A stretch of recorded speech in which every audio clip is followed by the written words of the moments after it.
So, what teams got the easy schedule? Which teams have the more difficult schedule? And how do these schedules affect fantasy football players? Well, we're going to try to find the answers to those questions and a lot more as we cover what just recently happened, the release of the 2025 NFL schedule. We're going to cover it the best way we can. We're going to do it right here on Fantasy Football Fever, which starts right now.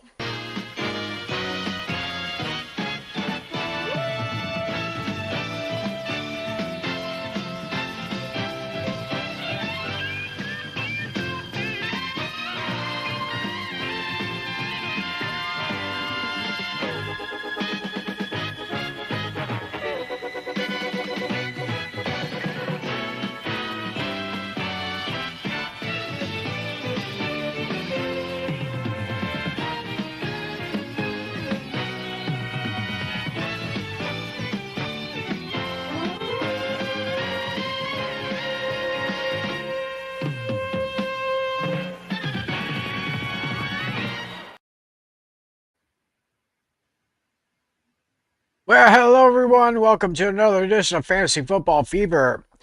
We're here at a very special night. It is Wednesday, May 14th, 2025. Wherever, whenever, and however you're watching, thanks for joining us and making us a part of your week. We're here on a very special night. But before I get too far ahead of myself, of course I have to introduce myself, Tim McClellan, your favorite Dallas Cowboy fan here. And of course, this guy over here, the host of Hooked on Sports, and of course, a big fan of the New York Football Giants, the one and only John Flynn. How you doing, buddy? How you doing, Sir Tim? To put upon on some recent world headlines. Habemu schedula. Habemu schedula. Habemos schedula. Yep, we have a schedule. That's how you say it in Latin. Oh, we have a schedule. Yes, that's right, ladies and gentlemen. It was just about 2 hours ago that the NFL has officially released the NFL schedule for the 2025 season. And I'm pretty excited to talk them over with you and, of course, our friend John Natale, our league commissioner. I think he's kind of busy with a few things, but he'll jump in here as soon as he can. Luke, our Birchwood vampire, how you doing, buddy? Good to see you back on here. How's everything across the pond? Hope it's all doing good for you. Well, so where should we start? Should we start with the schedule, or I think the schedule and some of the things that have happened in the NFL since we last talked 12 nights ago can all go into one. So huge props to Nerding on NFL and Aussie NFL on X that they compiled basically the entire NFL schedule before it was released. That basically the entire schedule was leaked with different bits and pieces on it, and then other the parts of the schedule got released and all of that. But here we are, 272 games, and we are all ready to go here. So. Props to them for that. Now I did make a few formatting edits to the raw thing, but Habemu schedula. We have a schedule. all right. I put that at the bottom. It's upon of when they announced Habemus Papam. With the Pope last week, so that's where that's coming from. So, oh yes. All right, so why don't we go ahead and take a look at the week's schedule now? Of course, as is a common tradition now for the last few years, the defending Super Bowl champions will host the first game of the season. on a Thursday night, and in this case, it's of course the Philadelphia Eagles, or as I call them, the Filthy Philadelphia Chickens, and they are kicking off week one against their hated division rivals, my Dallas Cowboys. Now, I'm just going to say this right now.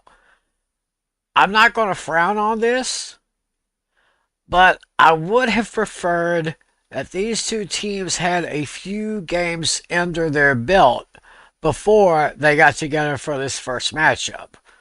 But like I said, I'm not going to argue it. It's prime time. It's Dallas, Philadelphia, hated rivals under the bright lights.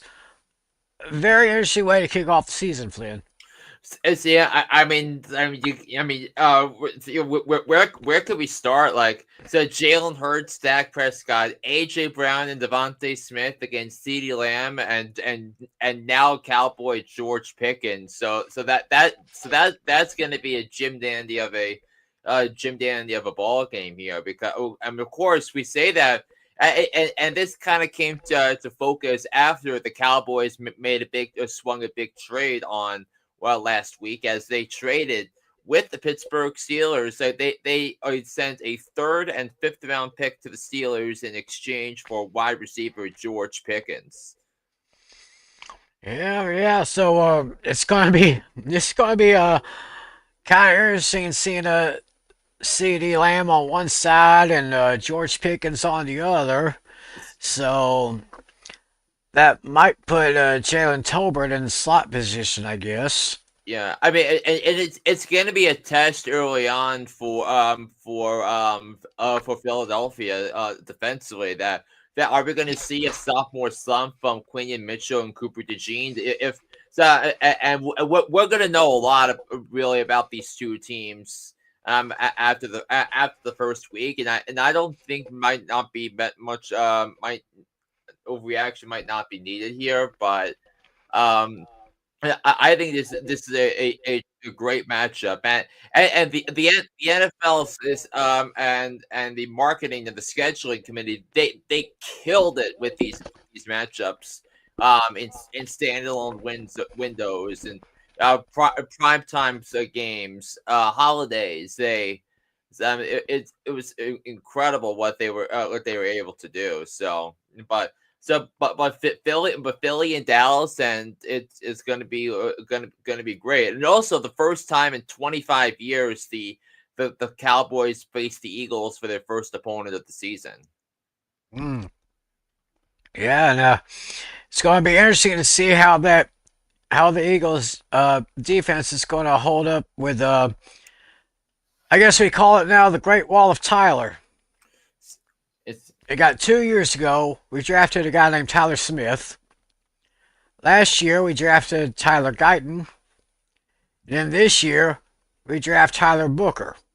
So it's going to be seeing how that offensive line is going to hold up against the that awesome Eagle offense this year. I mean it's going to be a very tall order for Tyler Booker that he's going to have to guard Jalen Carter in the first week in his first matchup. But yeah, we were talking about the Eagles letting guys walk in free agency. You don't have Josh Sweat, you don't have Milton Williams.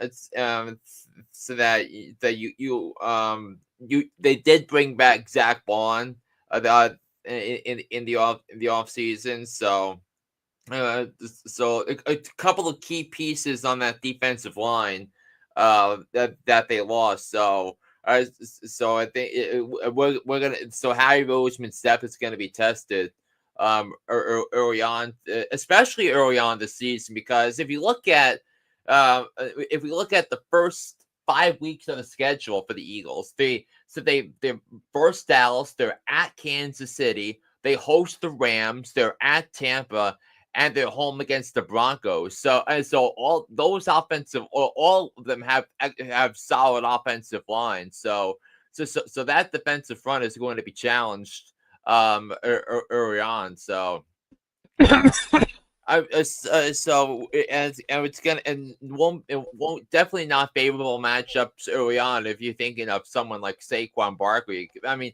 again, Saquon is definitely could be a bit of an exception because of how strong the Eagles' offensive line is, but the Tampa, Denver.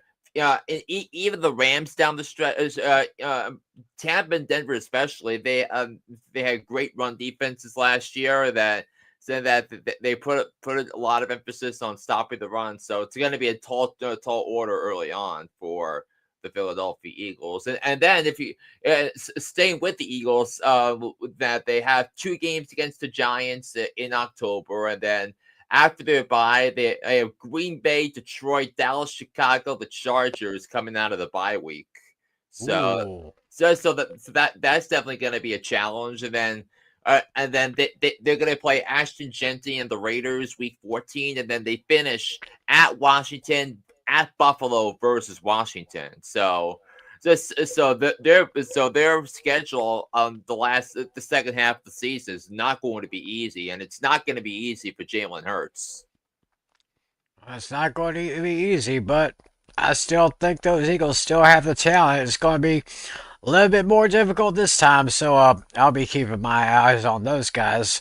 It's yeah, and I think and we're gonna put a lot of emphasis on the fantasy postseason playoff schedule, Right. which we define as weeks 15 to 17. But some might start week 14, some might go into week 18. But so if we are to believe that the game plan is if the game plan is going to be you're probably going to have to score 30 points to beat these teams Oh yeah. that you're going to have to think that AJ Brown and Devontae Smith are going to have favorable matchups because again I'm not entirely sold. I'm still not sold on Washington's secondary, more or less the defensive lines. I think Washington might be the most vulnerable of the 4 semifinalists from last year in terms of going back to the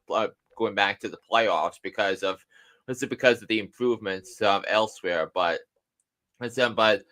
um yeah, but I still think I still like where the Eagles post fantasy playoff schedule nonetheless. Yeah, it's going to be kind of difficult, but it will be very interesting for the last stretch of the season for those Eagles there trying to get back to the promised land. Um, I noticed Friday, September 5th, first international game of the season. It will be seen on YouTube. AFC West matchup between the Kansas City Chiefs and the Los Angeles Chargers.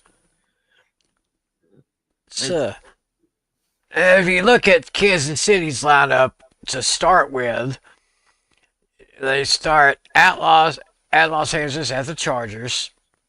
Then they got Philadelphia at home. Then they go to the Giants. They're at home against the Ravens, on the road at Jacksonville, and home against Detroit. Now those first 6 games, maybe favorable. I don't know. Maybe 50-50.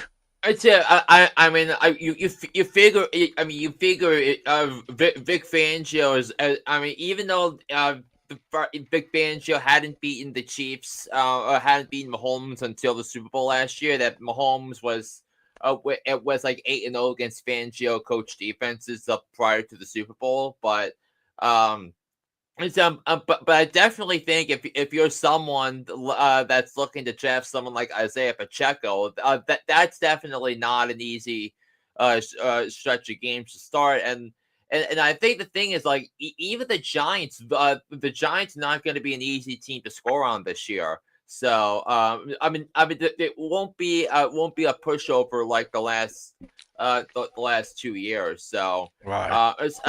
and that Giants matchup is going to be interesting because that offensive line against the Giants vaunted defensive line is going to be a challenge for them. So and then also Patrick Mahomes against I presumably Russell Wilson at that point. So we'll see there, and then they got Vegas, Washington, Buffalo, and then the bye. And then after that, they have Denver twice, which is not easy because Right. I would venture to think that the Broncos might have the best defense in the AFC, or if not one of the top defenses in the AFC. But so they got the Texans, the Texans and the Chargers too. So so the Chiefs are probably going to have to try and get try to win with that one score magic like they did last year with that slate if they're going to win the division again. Yeah, definitely. Oh, let's see here. Yeah. Yeah, I just noticed this right now. Weeks 13 and 14 for the Chiefs. I guess you can call it a Texas two-step. I'll be at Dallas on Thanksgiving, if I'm not mistaken. Yep. So we got that game right there. Yeah, and then the following week is they host the Texans on Sunday Night Football, a rematch of the divisional round matchup from last year. Oh yeah. Yeah, yeah, speaking of the Texans, I because you want to look at their schedule right now.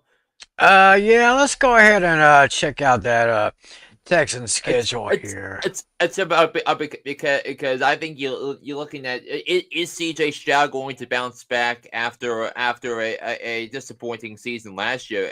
Because I think among all the quarterbacks, that were ranked so high in 2023, like CJ Stroud was the one that really took a step down last year. I mean, a part of it had to do with bad offensive line play, and Right. you can argue the offensive line got worse after the Larry Tunsil trade. It got traded to Washington, and the wide receivers are still in flux because Nico Collins and the field when it comes to the Texans at the wide receiver spot. So let's go through their schedule, shall we, Tim? They're on the road at Los Angeles against the Chargers, home against the Buccaneers, on the road against the Jaguars, home against the Titans, and on the road at Baltimore before they take their bye week in week 6. So already these first 5 games may stand up as a nice little challenge for the Texans. It's, I don't I mean I mean the last time the Texans played the Bucks, it was a 39-37 game. So I could see CJ Stroud having a nice start to the season. They actually start against in LA against the Rams to start. It's a 4:25 p.m. Eastern game on CBS. Oh, hang on, I think we got somebody on here. There we go. Hey, it's our man Natali. Yeah, what's up? What's good, guys? Doing pretty good. Just take a look at some schedules here for some of these teams. We're right now talking about the Houston Texans. Hmm.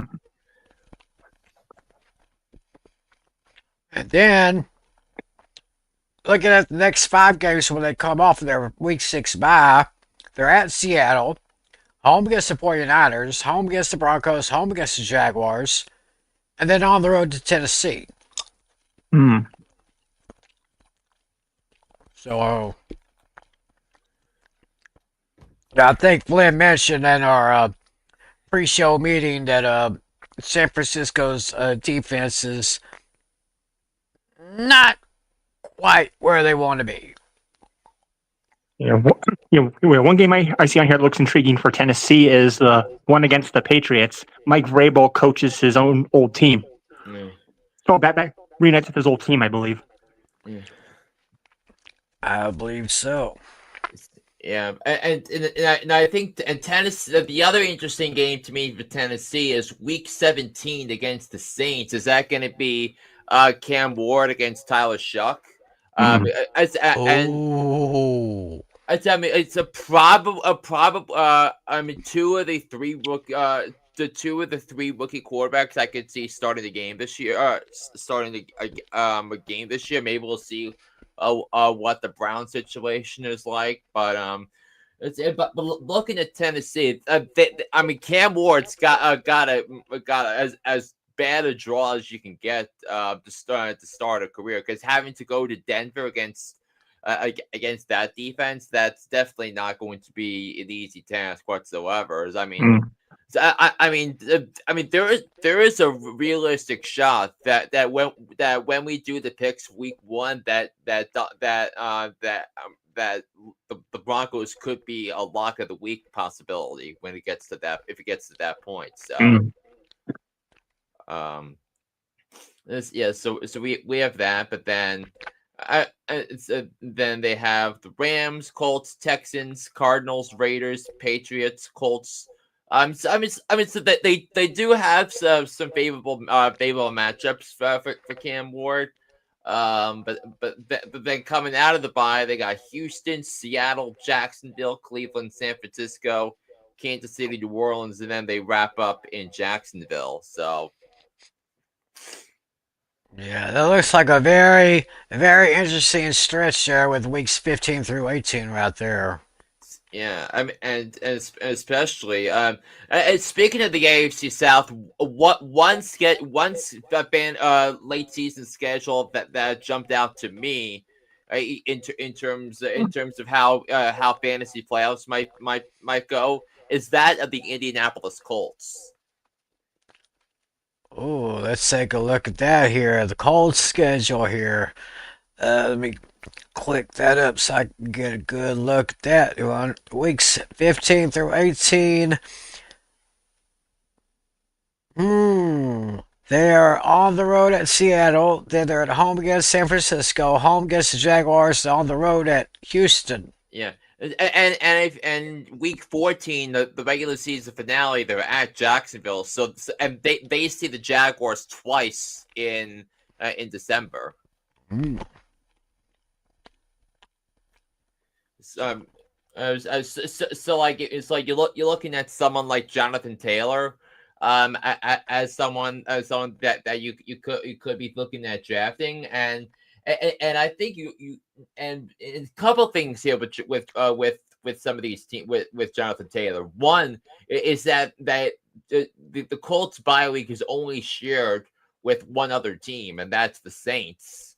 So that's great for Jonathan Taylor, because you'll have other running backs on your roster you can pick up from your bench, and then that weeks 14 through 18, because that's generally when like the meat of fantasy football time. So that's as good a schedule as I have seen so far.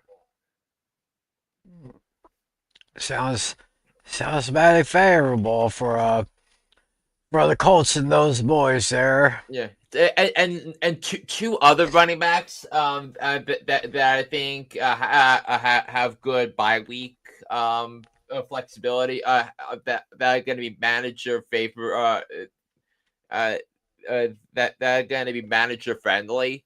It is Joe Mixon of the Texans and Aaron Jones of the Vikings, because they're the only two their teams are the only ones that are off week 6.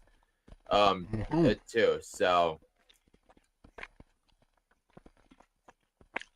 Let's see here. I mean, speaking of why don't we talk about the Viking schedule while we talk about that, because it's going to be, because I think the whole focal point really of the Minnesota Vikings this season is the development of JJ McCarthy, because Mm. they let Sam Darnold walk, they let Daniel Jones walk. And now it's and they put all of their weight, and they put all of their chips on the table in that JJ McCarthy will be a successful quarterback in this league. And now he's with Seattle. He's going to be facing his former team on that day. It's Minnesota Seattle is a 4 o'clock game. I believe it's a 4:05 game, week 13. You will be correct. So looking at Minnesota, start on the road at Chicago, then home against the Falcons, home against the Bengals, home against the Steelers, then home against what is this? One, two, three, five straight home games, No, week no, two through week no, seven. no. Week one, they're on the road in Chicago, and then Yeah, they host Atlanta and Cincy weeks 2 and 3. yeah. That's going to be an intriguing 1 o'clock game because you got Jamar Chase and Justin Jefferson going head to head. Both LSU teammates in their national title season 2019. Then week 4 they are at Pittsburgh, and week 5 they played the week no actually week 4 they play the Steelers in Dublin, and then week 5 Double Iron. they play the Browns in London. Ooh. So we got two international games back to back. Both of those games will be interesting. Then I'm looking down at the key matchups, like for fantasy playoff purposes, weeks 15 through 18. The Vikings are at Dallas, then at the Giants, home against the Lions, and home against the Packers. That is going to be right now. This looks like the best four games for any team that I mean, that's going to be a good challenge for J.J. McCarthy and those guys. I'll keep an eye on all Yeah. those. And the week before they host Washington, so 4 of their last 5 games are in indoor stadiums. So if you're looking at I guess guys like Justin Jefferson or Jordan Addison, could Jordan Addison be a valuable piece to your rosters this season? It sounds like he could because Jordan Addison finished. I think he finished top 20 last year, in fantasy. So I think I'm looking at that as that. Now a lot of it is going to be dependent on the development of JJ McCarthy, and if JJ McCarthy is the quarterback that Kevin O'Connell thinks he's going to be, then that's going to be a big win for the franchise, and it's but more especially if for someone like them for the Minnesota Vikings. So yeah, and so we talked about the Lions, and the Lions are going to be on the national spotlight a lot because they have a bunch of 4:25 Eastern games on Fox, where the Fox's number one crew is going to be calling them. They also have week 1. That game is a cross flex game, at Green Bay on CBS. So Jim Nance, Tony Romo, Tracy Wolfson are going to call Packers Lions in at Lambeau that first week. Look at this. They have their bye at week 8. They start at Green Bay, home against the Bears, on the road to Baltimore, and home against Cleveland. Monday night at Baltimore. That's not an easy matchup. I mean, you can make a case that Detroit and Baltimore have 2 of the 4 or 5 best rosters in the NFL. Yeah. I could agree with that. Yeah.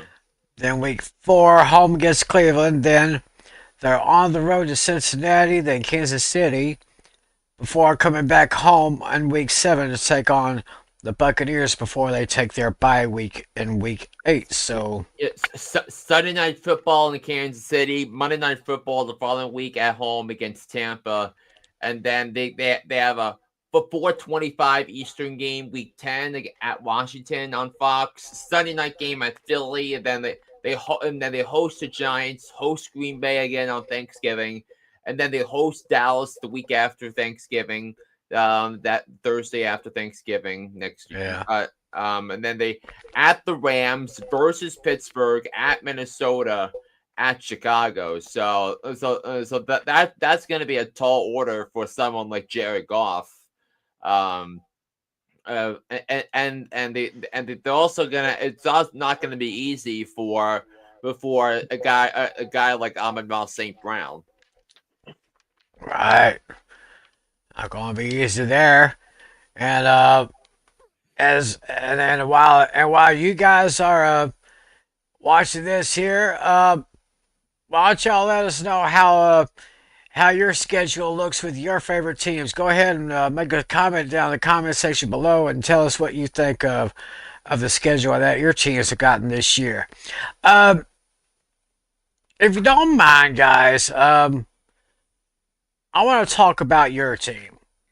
I want to talk about Sure. the schedule for the New York Football Giants and what y'all think about it. Yeah. To summarize in one word, brutal. Especially the starting point is definitely brutal here. Yeah, I mean Washington, they're a lot better.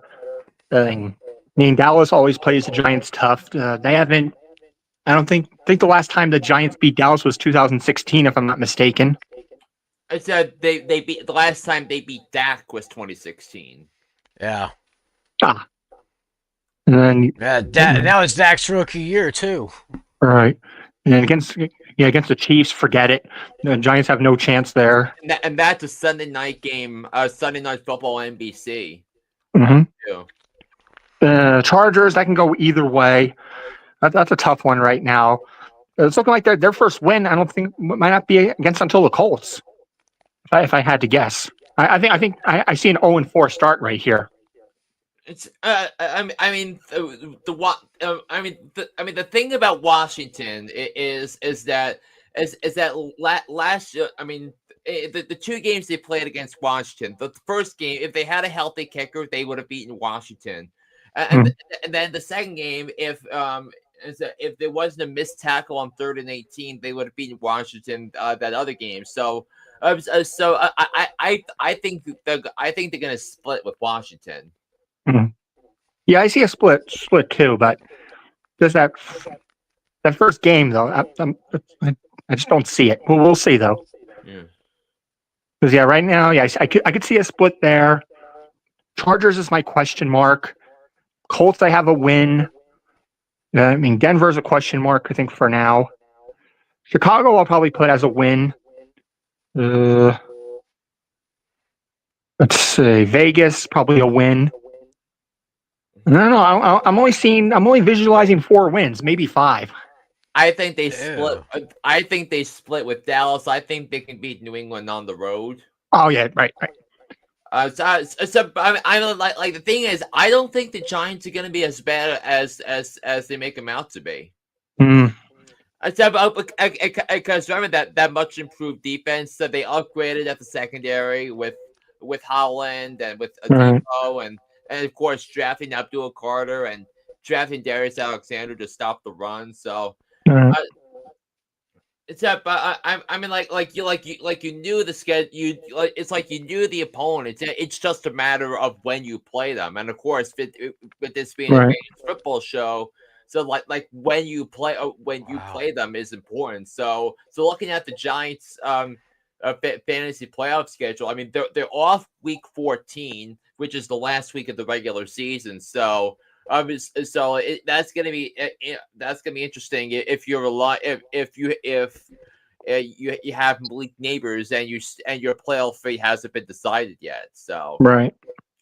but they versus Washington versus Minnesota at Vegas at 2 of the 3 week 15 through 17 are favorable, Washington and Vegas. Mm-hmm. For those and if the Giants are out of it, is this when they start Jackson Dart? So Maybe. Actually, our friend Luke the Vampire had a question. When does Jackson Dart start? I don't think he starts till next year. Russell Wilson plays his 1 year. That's it, and then bring on Jackson Dart. I think I think if anything maybe week 15 but But maybe Still, he might come in for some plays here and there, maybe do some gadget plays here and there. But as far as physically no, starting the game, I don't think he'll be there till next year. No, if there's a rookie quarterback that's going to come in and do gadget plays, that's going to be Jalen Milroe in Seattle. Hmm. Because remember, Seattle already has Sam Darnold, and Jalen Milroe is a dual threat quarterback. Ah, I Right. mean, I mean, speaking of Seattle, let's talk about Seattle's schedule, Tim. All right, all right. Let me look up those Seattle Buzzards. See how their schedule plays out here. Uh, so Minnesota let Sam Darnold walk, so Seattle picked him up.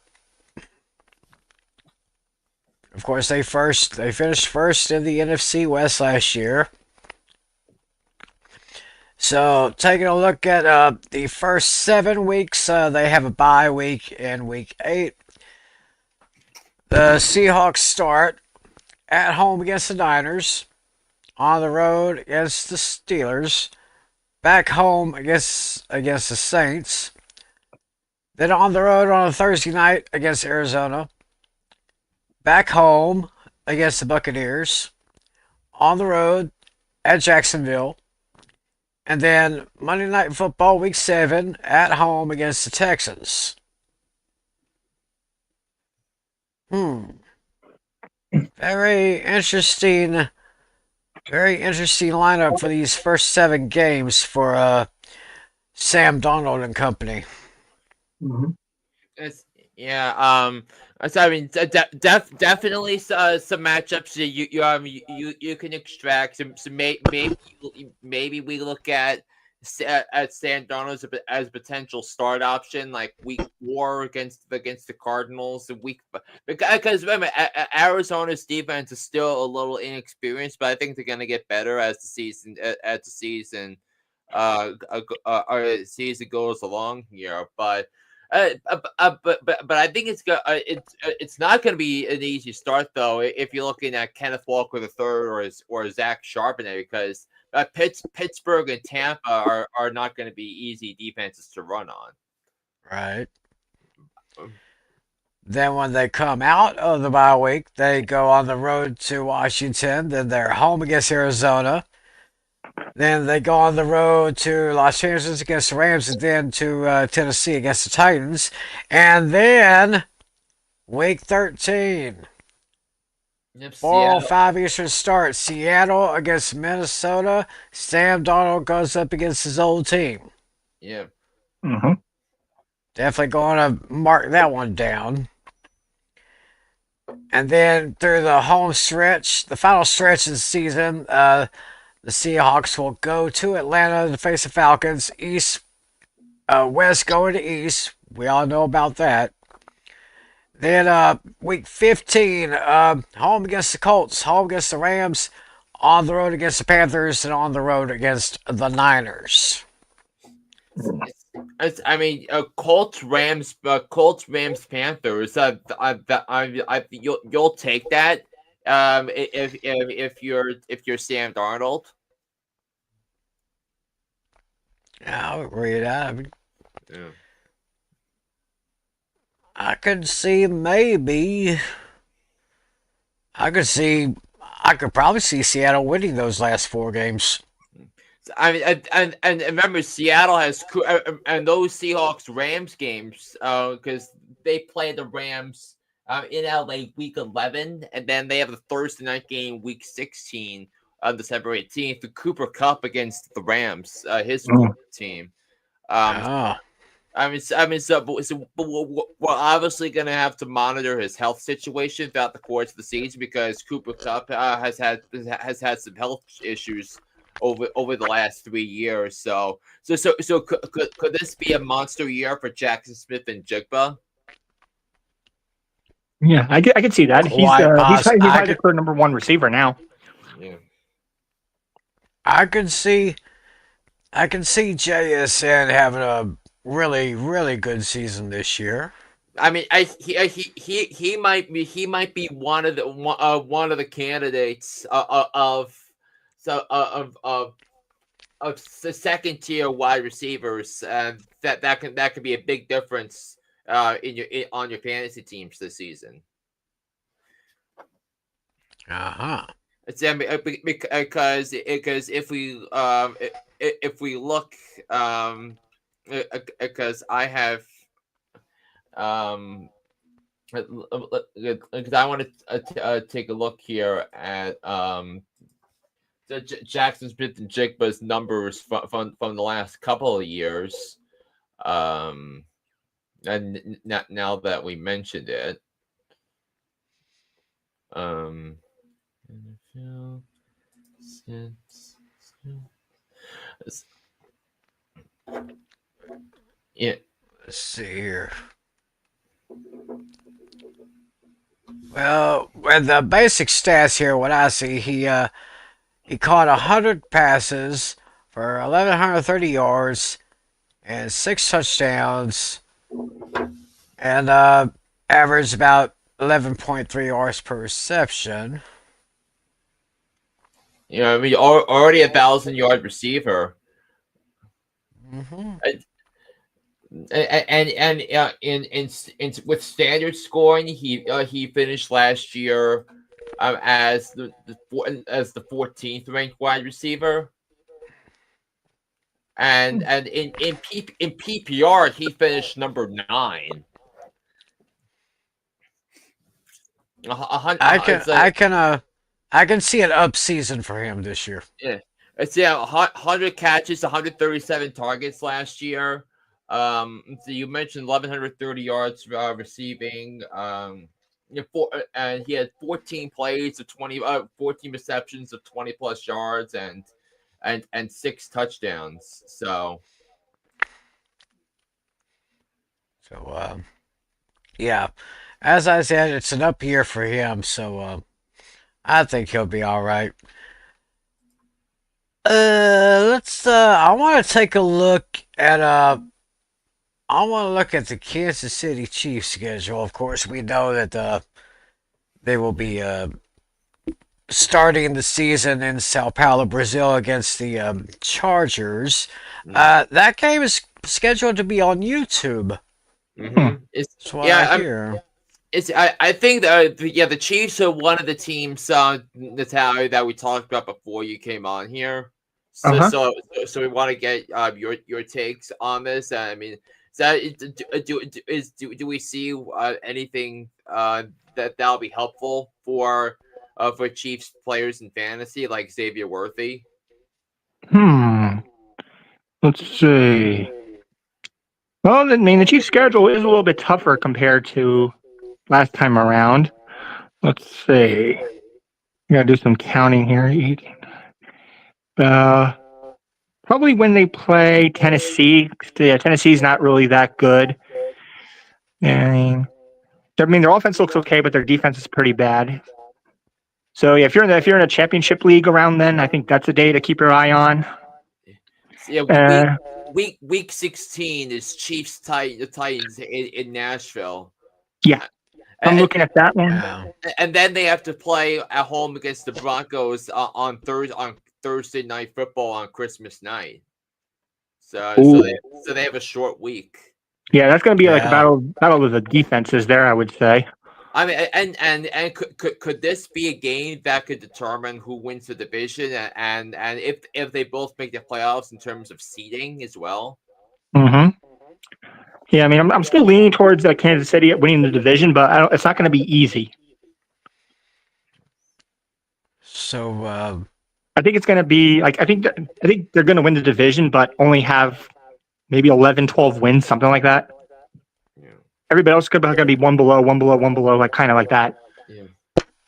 Yeah, the other team we put emphasis on before you came in, Natalia, was the Philadelphia Eagles because they start the season home against Dallas. So you have two pairs of two talented receivers in that game: AJ Brown and Devontae Smith for the Eagles, and then CeeDee Lamb and newly acquired George Pickens for Dallas. Mm. Yeah, they're the clear 1 and 2. I think it's right now it's hard, too close to call who's going to finish on the top.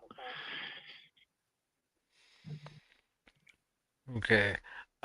One team that I definitely want to take a look at right now. I want to take a look at the Washington Commanders. Yeah, while we're still in the NFC, yeah, the one NFC East team we did not look at intently yet. Yeah, I mean, what a great season Jaden Mm. Daniels had last year. And So, what does he do for an encore? Well, let's just take a look here. The Commanders start at home against the Giants, and they go to Green Bay on a Thursday night game. Then they're home against the Raiders. They're on the road to the Falcons and to the Chargers. Before a Monday night football game at home against the Bears. Then then they're on the road at Dallas. Then on the road at Kansas City, another Monday night game. Week 9, they're at home against Seattle. Then, this is going to be a good one here. Week 10, Washington at home against Detroit. Yeah, it'll be a That'll be an four. interesting game. It'll be the 4:25 p.m. Eastern game on Fox. So Fox's #1 crew is going to go to that game. It's going to be Kevin Burkhardt and Tom Brady. Yeah, and rematch of the divisional round shellacking that Washington put on Detroit last year. So Oh, yeah. Ooh, boy, that was brutal. And then there's an international game in Week 11 with the Miami Dolphins. yep, that game will be played in Madrid, Spain. I believe it's at the Real Madrid Stadium. Ah. Then after that schedule, they have a Week 12 bye. Then looking at the latter part of the schedule here, the Commanders are at home against Denver. They're on the road to Minnesota. On the road to the Giants. Home against the Eagles. Home against the Cowboys. They're on the road against the Eagles. So pretty much weeks 15, 16, 17, 18 against the division. Yeah, I don't So think at that point, I don't think you want any Washington players on your fantasy team starting, except for maybe Jay and Daniels. So that's I think, because you're gonna get coverage with the wide receivers. The running backs yeah, probably will not have an effective game. I remember you got Terry McLaurin and Debo Samuel in DC. yeah, But I think the thing is, if Paulson is who is Quinion Mitchell going to cover? Who is Cooper DeJean going to cover? Who is or who is Deontay Banks going to cover? So Mhm. those are going to be important pieces to the puzzle here for Right. when you look at it for the Commanders. Hmm. But yeah, but I mean to get you to the bye, you got favorable matchups against the Falcons, for McLaurin and Debo Samuel. I think that Miami game is going to be favorable for them in Madrid, and if they're gonna have to win in a shootout against the Lions again, that's going to be favorable for them. But so that's going to be looked at. And while we talk about the Madrid game against the Dolphins, we have not talked about any of the AFC East teams yet. So why don't we look at their division and their schedules? Mm. Right now, I'm looking at the Baltimore Ravens. Mm. Take a look at that schedule Yeah, here, because the yeah, Ravens have just been through. They went through a little bit of a low, and then they went through a little bit of a high in the last few days. Of course, the Ravens released their kicker, Justin Tucker, the most accurate kicker in NFL history, with those sexual assault cases that have been brought upon him. yeah. We'll look at the Ravens schedule, and then we'll go to the AFC East teams. Okay. So with Baltimore, what a game to kick off the week 1 for Baltimore. They are on the road at Buffalo. Sunday, The battle of the MVPs right there. I mean, even though Josh Allen got the award, Jackson I think had the more favorable statistics. So and Sunday Night Football on NBC Week 1. What a way to kick that off. Sunday night, Baltimore and Buffalo. I am marking that down. I'm going to be watching that one, baby. Oh yeah. Then in week two, they're at home against Cleveland. Then they have a Monday night game at home against the Detroit Lions. That'll be an interesting matchup right now. Ravens Lions. That's going to be a good one. Week four, they're on the road at Kansas City. Then they're home against.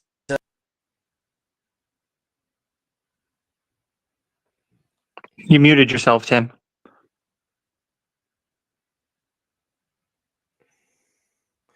Yeah, so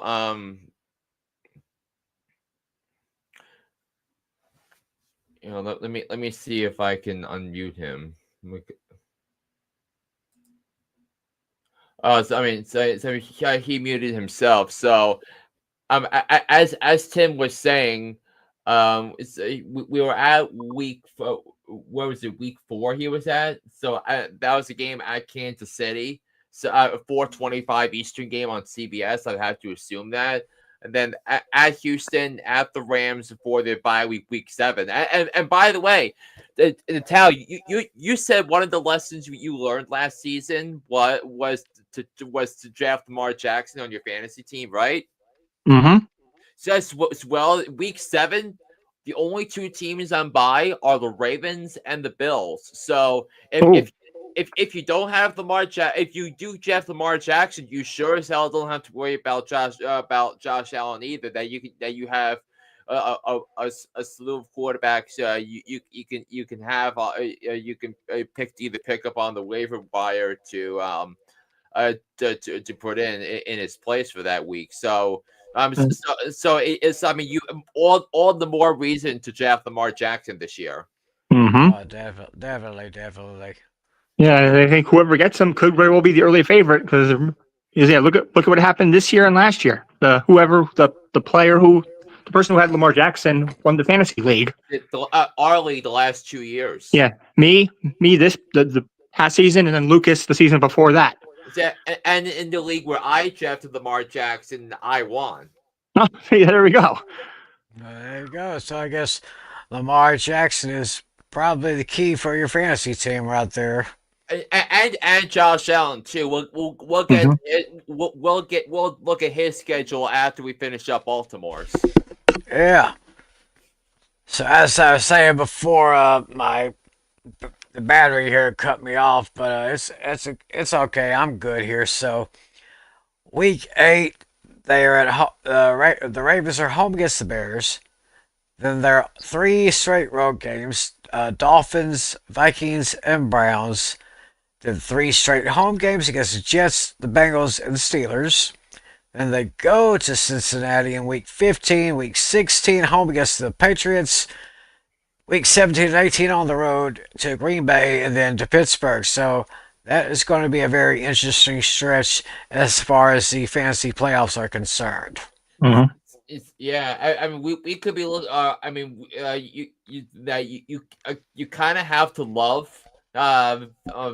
this draw if you're Lamar if you have Lamar Jackson in a dynasty league or a keeper league, or if you're looking at drafting Lamar Jackson because you have Cincinnati to start week 15, then you're at New England. I mean, I don't New England might be a better defensive team, and that than they will be at the start of the season because they have to integrate the new pieces that they brought in, like Milton Williams as an example, who came over from Philadelphia, and then the week 17 at Green Bay. That game screams Lamar Jackson and Derrick Henry. And speaking of Derrick Henry, Tim. Speaking of Derrick Henry, yep, the Ravens just gave Derrick Henry a 2-year extension worth $30 million with $25 million guaranteed. Ooh. Yeah, it's the biggest run. It's the biggest contract ever given to a running back over the age of 30. Wow, I didn't even know that. So So we talked about Baltimore's schedule. Now let's take a look at Buffalo's. That sounds good here. Let me call this one up. Bill's schedule here. We click that here, click that there. I mean, all the schedules are up on the screens. Right here. Okay. We mentioned the big week one matchup against Baltimore on Sunday night. Then they're on the road against the New York Jets. Then three straight home games against the Dolphins on Thursday night. New Orleans Saints, New England Patriots, and they're on the road at Atlanta on Monday night before they take their Week 7 bye. Back to action in Week 8. The Bills will be on the road at Carolina, home against Kansas City. On the road at Miami, home against Tampa Bay. Thursday night against Thursday night on the road in Houston in Week 12. Then on the road to Pittsburgh. Then at home against Cincinnati in Week 14. Then the final four-game stretch at the Patriots, at the Browns, home against the Eagles, and then home against the Jets. Now that Eagles game looks very, very tasty to me right here. So that game feels like a candidate where Josh Allen might have a game similar to the game he had against the Rams last year, where he had 6 total touchdowns. Because I think he threw for 3 touchdowns, ran for 3 touchdowns. If the Bills are going to win this game, and remember, this could be a game where the Bills might still be jockeying for the 1 seed at that point. So that if Josh Allen goes off that game and he has an MVP caliber season, he could be an MVP for a second straight year. So, and then the 2 weeks prior at New England, that's gonna be a little tricky because of the coaching for New England compared to last year, and then Cleveland should be a game where he runs wild too. Maybe same thing too with James Cook, if that's the case as well. So, and remember, that last 2 game stretch, those will be the last regular season games at the old stadium because they're moving into the new stadium across the street in Orchard Park next year. Ooh. So they got a new stadium coming up. I'm going to have to look that up and see how it's looking so far. Yeah. So that's pretty much the Bills schedule. Let's look at the Dolphins with Devon Achane and Tyreek Hill being the big fantasy players from there. Yeah, 6 damn with let's see, Miami Dolphins. They start on the road at the Colts. Then they're at home against New England. Thursday night game at Buffalo. Then a Monday night game the very next week at home against the Jets. Then they go on the road to Carolina. Then at home against the Chargers. On the road to Cleveland and Atlanta. Coming home to Baltimore. Then Buffalo, then Washington. Well, that's a road game. That's going to be another one of the international games in Week 11 right there. Yeah. With the Dolphins and the Commanders right there.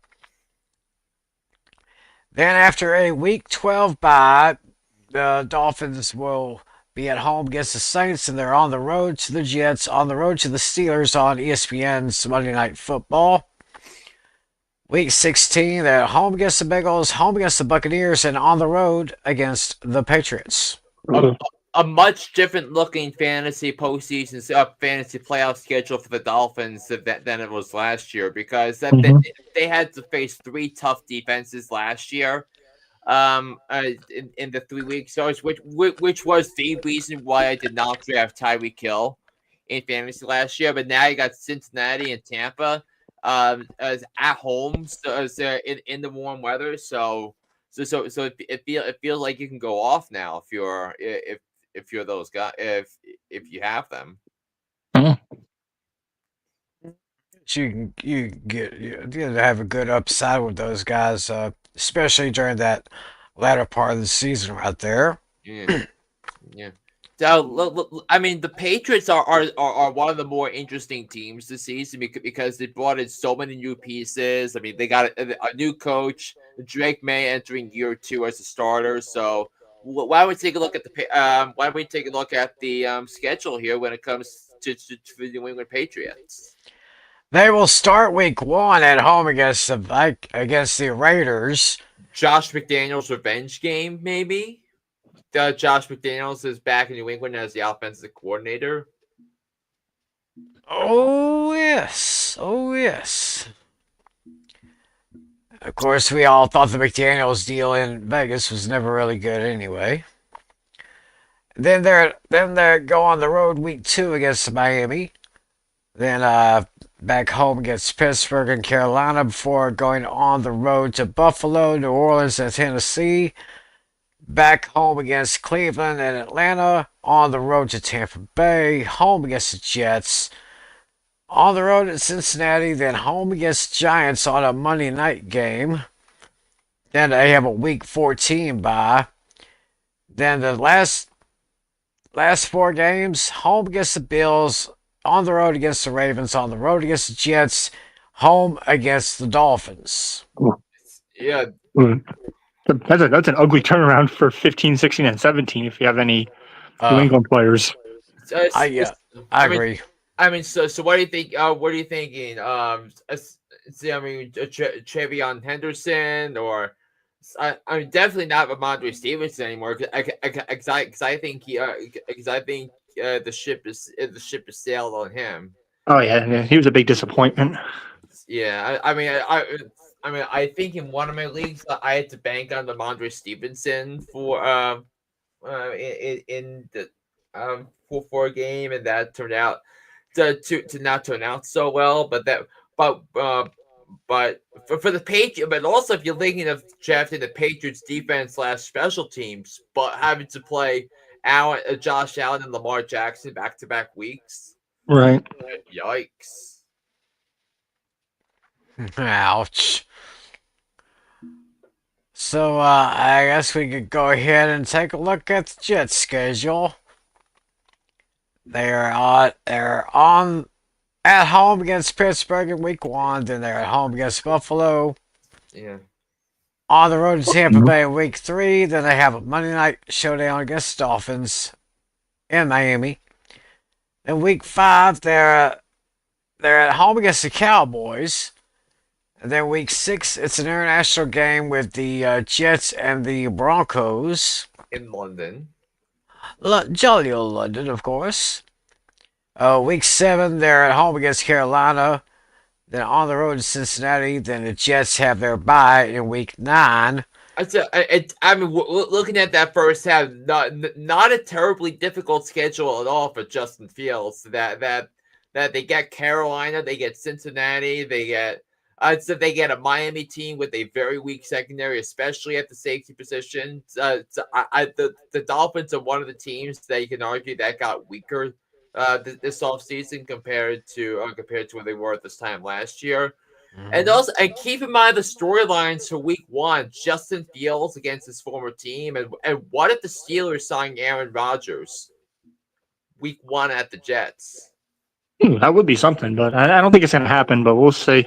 I mean, like the thing is, like, everyone's assuming that Rodgers is going to sign with the Steelers. Like, I'm getting bored with it. Yeah. See, like, I don't think he's suited there, and if the Steelers with the plan that they have now, and I know exactly what they're trying to do because next year's quarterback class looks really spicy. That it looks like they're going to have 12 picks in next year's draft. That they're not going to. I don't think they're going to have a great year. So now they have ammunition to trade up for a franchise quarterback and solve the quarterback purgatory that's been plaguing Pittsburgh since Ben Roethlisberger retired. And Mhm. the draft next year is going to be in Pittsburgh. Mm. I thought the draft next year was going to be in DC. the following year it's going to be in DC. Oh, the following year it's going to be DC, so it's going to be Pittsburgh next year. All right. Yeah. And the series are going to be between now and when next year's schedule is revealed. That the Steelers are gonna be one of the most interesting teams in the league, bar none. Yeah, it could be. So let's see. We've covered. So it's the second half of the Jets schedule now. Oh yeah, we're looking at the second half of the Jets schedule, which starts in week 10 with a game at home against the Browns. Then they're on the road to New England on a Thursday night. Then on the road to Baltimore, home against the Falcons, and then the Dolphins. Then on the road to the Jaguars and the Saints before coming back home. Final home game of the year is against the Patriots. And last game of the season for them, road game against Buffalo. Now, 15, 16, 17. It, it feels like I mean let's see what happens here. But Brees Hall maybe could he be something? Hopefully. Because he was a big disappointment last year. I mean, we were just talking about it on one of our early shows this summer, or this spring here, about fantasy players who kind of fell off a little bit. And I think I mentioned Brees Hall. Yeah. But maybe he could bounce back. Oh, and also sleeper name of who can be a big contributor in fantasy down the stretch of the season. Mason Taylor, the tight end the Jets drafted in the second round this year. So strong possibility. So you're looking at that. But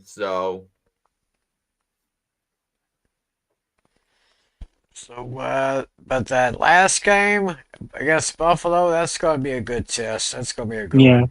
They'll probably be meaningless for Buffalo if they already get the division by then. And it could also be meaningless for the Jets if they're out of it. Yeah. Right. That's true. But it'll be the last game at the last regular season game at the old stadium. So. Right. Yeah. So like speaking of the we haven't previously looked at the Steelers schedule in depth yet. So why don't we get to that? All right, let's take a look at that Steelers schedule here. So the Steelers are going to be starting on the road against the Jets. Then they got a home game against the Seahawks. Then they're on the road against New England. Then the Steelers and the Vikings have an international game on NFL Network. Then the Steelers have an early bye, week 5. And then they'll get back in action at home against the Browns, then on the road against Cincinnati on Thursday night. Then at home against the Packers, that'll be an interesting game here. Indianapolis Colts in Pittsburgh, that'll be an interesting game right there. Then they're on the road against the Chargers in week 10 before coming back home against the Bengals. On the road against the Bears, home against the Bills. That's going to be a good one right here. I mean, it's going to be a tough task for the Steelers defense in that stretch because you're going to have to face a lot of different types. They're going to have to win different styles of fight to survive that stretch. They're going to have to play a physical team against like the Chargers. They had to play a high-profile offense in Cincinnati, a clever offensive scheme in Chicago, and then Josh Allen. And then the following week, they have to go to Baltimore and play Lamar Jackson and the Ravens. The first time they'll see each other this season. And since the Steelers saw their season end when the Ravens rushed for 299 yards against them in the wild card round last year. Mm-hmm. So weeks 10 through 14, that's going to be a very tough stretch for the Steelers. Yeah, because if they kind of falter through those weeks, then weeks 15, 16, 17, 18 may not even matter at all. And remember, think about where they were, how their season ended last year. They had to play Philly, Baltimore, Kansas City, Cincinnati, Baltimore, weeks 15 through the wild card game, and they lost every single one of those games. Mm. Yeah, they did. It was almost like a practical free fall. So Yeah, so that November, December, early part of December stretch could very well replicate that stretch from last year. yes, they definitely could. I agree with that. So a lot of people thinking this may not. Some people think that this may be the first losing season for Mike Tomlin in Pittsburgh. And also, not to mention, 2 weeks later, they have to play the Lions in Detroit on the road. And that ain't gonna be no fun, no, not much of a party right there for them. Yeah, yeah. So I mean, so like, so what big names haven't we discussed? Haven't we looked at in terms of their schedules yet? Oh, Joe Burrow, Jamar Chase, T Higgins, Chase Brown. Let's take a look at their schedule. Cincinnati with the big three: Burrow, Chase, Higgins, and the rest of those guys. Let's take a look at their schedule. They're starting the schedule in their home in their own state against Cleveland. Then they go. Then they're at home against Jaguars. Then they go on the road to Minnesota. At home against Denver on Monday night. Then they're on the road. Then they're at home against Detroit. Then they go to Green Bay. Three home games: Steelers, Jets, Bears. Before they take their bye week at week 10. Then they go on the road to Pittsburgh, home against New England, on the road against the Ravens, on the road against the Bills, home against the Ravens, then on the road to Miami. Then they're at home against Arizona, at home against the Browns. I'm looking at this right here, and I'm looking at weeks 13, 14, 15. You got Baltimore with Buffalo sandwiched in between both of those games there. Yeah, and the defense and having to play a Mike McDaniel offense week 16 as well, so that's not going to be easy either. Because Cincinnati did not do enough this offseason, I don't think, to ease the concerns about that defense. But this schedule is, I mean, it feels like one where you might try and Jamar Chase might have a case to have a 2,000 yard season. It's if do we think that with the first receiver to have 2,000 yards in the season? Because because I think that was one of his quotes early on this offseason. Like, can he get to 2,000 yards? Because Bengals signed him to a big contract this offseason. He's making Yeah, they did. 40 mil a year, not with a new contract. Yeah.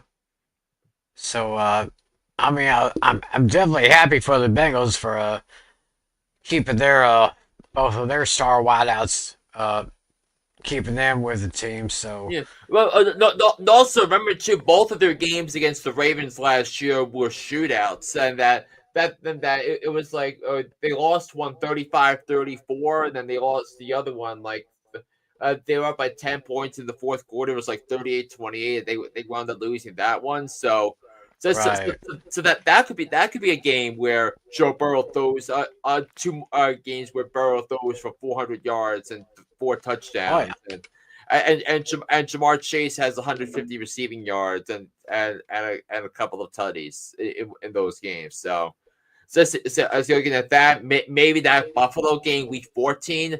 I mean, that Cincinnati Buffalo game is going to be very interesting in terms of how fantasy leagues around the country are going to shape up in Right. terms of getting into the playoffs, winning divisions, getting buys for their leagues. So Right. Um, so let's see here. Um, so what's a schedule we previously haven't looked at yet? Oh, Hey, did you look at the Raiders yet? The with running back the first with the number one running back off the board. Ashton Genty. Yeah. Did we look at the Raiders at all? No, I don't think so. No. So why don't we take a look at that? Mm-hmm. They start on the road against the Patriots in New England. Then they come home for a Monday night game against the Chargers before going to Washington against the Commanders. At home against the Bears. On the road to Indianapolis. Home against the Titans. Then on the road at Kansas City before they take their bye week in Week 8. Now, Washington, Chicago, Tennessee, and Kansas City. I could probably see these maybe being a couple of close games for the Raiders early on. I'm looking at this more from a National Genty perspective. I don't think the Chargers game is going to be easy. I don't think the Bears game is going to be easy. Nor do I think the Chiefs game is going to be easy. But Right. it's still like you might want to look at those and if Vrabel wants to play rough and tough and try and in week one, because week one might not be easy either, because remember week one is where a lot of teams come out and play sloppy because they don't play the starters during the preseason. I mean, Yeah. I am a proponent of playing your starters preseason because they need to get the juices flowing and learn the playbook. So Mm-hmm.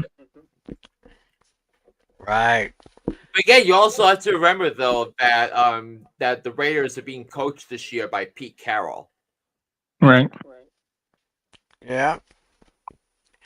And so when the Raiders come off of Week 8 bye, they'll be at home against Jacksonville. Then a Thursday night game in Denver. Oof, You know, then short week and a mile high in the cold weather. That's gonna be a tough turnaround for the Oh, Raiders. then they're gonna have a good break before they head over to Dallas on a Monday night game. Then they're at home against Cleveland. On the road to Los Angeles against the Chargers. Home against the Broncos. Then, very interesting 4 games to finish the season for the Raiders. They at Philadelphia, at Houston, home against the Giants, and then home against the Chiefs. Yeah. That week, so Ashton Genty's playoff schedule might not be easy. right. Right. And also the same thing too with Brock Bowers. So do we think Brock Bowers is going to replicate the success that he had last year? I mean think about it. The Raiders didn't have a legit starting quarterback last year. Mm-hmm. I mean, but also another thing too was the Raiders were pretty darn deficient at the wide receiver position as well, because the Raiders added this offseason because but then with the so they added Jack Beck with their second round pick from TCU. Could Jack Beck be in a place where he gets 100 targets this year as a rookie? We'll see about that, and then of course the season Brock Bowers had, and of course Geno Smith and Nash Genty. So there's definitely some intrigue with Vegas this year. Remember, Pete Carroll is coaching that team up. So I don't think the Raiders are gonna be a pushover this year by any means. Yeah, they could actually be legitimate by the time the midseason comes around. I could actually see any of those 4 teams coming winning the division and hosting a playoff game, including the Raiders. Oh. Wow. So who have we not covered yet? Let's see. I I don't think you did the 40. I don't think you did the Niners yet. Yeah. The 49ers have the easiest schedule in the league. Let's take a look at it. Oh, the easiest schedule in the league. How easy is it? Well, Yeah, but for some reason I have a feeling that they're going to choke, though. I don't know why. really? Well, I think let's they're just going take to, a. because yeah, the Rams are just too good, and the Cardinals are improving. They're a very dark horse, So, and Seattle's improving. and I think the internal questions as well, like in terms of all the exodus of pieces that left the 49ers this offseason. And then another question is, are we going to see the old Christian McCaffrey? Because Yep. because Right. I mean, think of how important Christian McCaffrey was for the Niners' success. After they Really. immediately after they got him, what was it? I, they only lost one. They only lost a couple of games with McCaffrey after they made the trade in 2022, and Mhm. then Right. yeah, and then they went to the Super Bowl behind them, and they were like one completion on third down of the fourth with at the 2 minute warning away from potentially winning the Super Bowl. So, Right. but now you're looking at San Francisco as I mean as one of these teams. So like we'll have to think about that. And I mean, speaking of the 49ers, so let me pull up their page. I mean, the players that are gone now. I want to take a look at that before you run down Right. but before we run down the schedule because it's pretty ridiculous to me. But the 49ers will get a lot of will get a few compensatory draft picks next year, so that they'll use Mhm. as draft ammunition. Um, so it's cool. They lost Charvarius Ford. They lost Dre Greenlaw. So they lost Isaac Yadam, Aaron Banks, the Talanoa Hufanga, Elijah Mitchell, Nick McLeod, and Jordan Mason. Oof. Hmm. And also, will Brandon Ayuk be ready? That's another question mark. Yeah, that too. And then so could this be a year where Ricky Pearsall gets 1,000 yards? Hmm. I remember, and also remember, Debo Samuel isn't walking through that door either. Right. Yeah. I mean, and kind of the reason they drafted Ricky Pearsall because they knew they weren't going to be able to keep the duo of Ayuk or Samuel. So, Mhm. so, so with all that being said, Tim, Well, let's start on the road in Seattle because that's where the 49ers are going to be.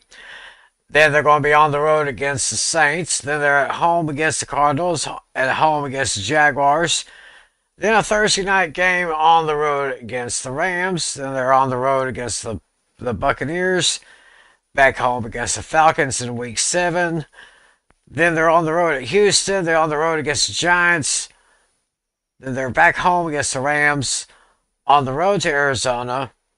Then at home against Carolina. Then on the road to Cleveland before, whew, they take a week 14 bye week. So, it's if they start 9 and if they start I would be shocked if they don't get to 9 wins before the bye though.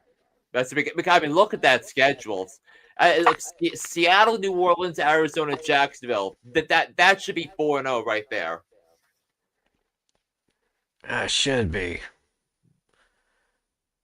So then they have about 9 wins. Then you look at the final 4 games on the schedule.